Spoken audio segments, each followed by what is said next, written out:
As Secretary Blinken and I were preparing for his remarks last evening at the dinner, we noted that across our career, the OSCE has been the shining star of how governments try to uphold human rights and basic values. The Helsinki Final Act was, for me, as a young person, an amazing statement that human rights were not just universal, but that they were local, embedded in each of our communities, and that each of our governments had a responsibility to try to uphold them. And so when we come together here, it's not just an honor, it's a privilege, but it's a choice. We come together here because we recognize that each of us struggle to meet these aspirations in all circumstances, and we need the help of our partners. And so we support this organization not simply for others, but we do it for one another, and we do it for ourselves. And as the chair so eloquently said at the start this morning, we do it for the most vulnerable populations in each of our societies. And if that is what we are here to do, I think we have to reserve special criticism for those who attempt to block the functioning of this organization, because it's a direct affront not just to values that were put on paper in 1975, but to the lives of millions of people across our societies who are simply attempting to exercise the basic rights that we all agree they are afforded. So in this context, I join with all of my colleagues noting what a difficult year it has been.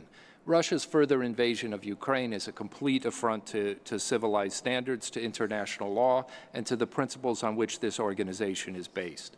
The continuing conflicts in Georgia and Moldova require our renewed commitment to resolve them and to bring those societies fully in line with the choices of their people to be a part of a broader community of countries committed to the rule of law.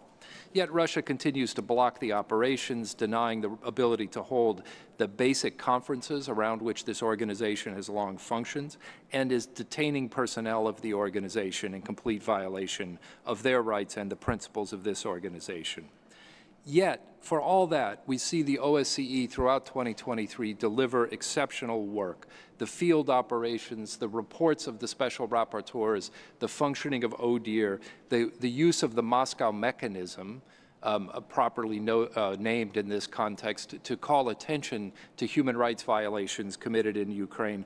All of them show a creativity and a commitment to the values of this organization, of which I hope the staff is justly proud, because I'm proud to be associated with the work of this organization in that context. I add my voice to those of my colleagues calling for Russia to stop its violations of these of the basic principles of the organization, but I am not sure that they are yet willing to listen. And so with that, I want to close by thanking our colleagues from North Macedonia for an exceptional stewardship of this organization, for thanking the Secretary General Helga Schmid for her leadership, and for the special rapporteurs and the leadership of the organizations within the OSCE for the work that they have done, because it makes all of us better. As we look to 2024, I'm gratified that we have a strong and capable chair in Malta. I appreciate the willingness to step up and ensure that this organization is able to function well in 2024. I also want to note my appreciation for Estonia's willingness to lead the organization. It would have been an exceptional chair had it not been unfairly blocked. But I also appreciate its willingness to defer its leadership of the organization so that the organization can work well in 2024.